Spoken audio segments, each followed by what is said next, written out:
আয়াত ১১৪ وما كان استغفار إبراهيم لأبيه إلا عن موعدة وعدها إياه فلما تبين له أنه عدو لله تبرأ منه إن إبراهيم لأواه حليم অনুবাদ আর ইব্রাহিম তার পিতার জন্য ক্ষমা প্রার্থনা করেছিল তাকে এর প্রতিশ্রুতি দিয়েছিল বলে তারপর যখন তার কাছে সুস্পষ্ট হলো যে সে আল্লাহর শত্রু তখন ইব্রাহিম তার সম্পর্ক ছিন্ন করলেন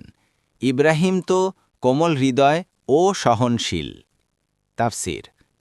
১ নং ফুটনোটের বিবরণ আওয়াজ শব্দটির অর্থ নির্ধারণে কয়েকটি মত এসেছে ইবনে মাসউদ ও ওবায়দ ইবনে উমায়েরের মতে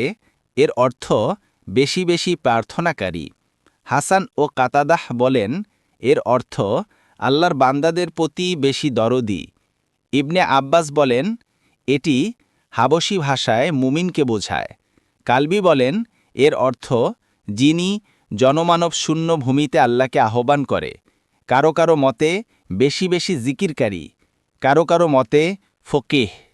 আবার কারো কারো মতে বিনয়ী ও বিনম্র কারো কারো মতে এর অর্থ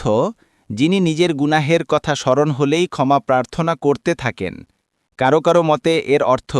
যিনি আল্লাহ যা অপছন্দ করেন তা থেকে সর্বদা প্রত্যাবর্তন করতে থাকেন কারো কারো মতে এর অর্থ যিনি কল্যাণের কথা মানুষদের শিক্ষা দেন তবে এই শব্দটির মূল অর্থ যে বেশি বেশি আহা আহা বলে কোনো গুনাহ হয়ে গেলে আফসোস করতে থাকে মনে ব্যথা অনুভব হতে থাকে এবং এর জন্য তার মন থেকে আফসোসের শব্দ হতে থাকে ফাথুল কাদির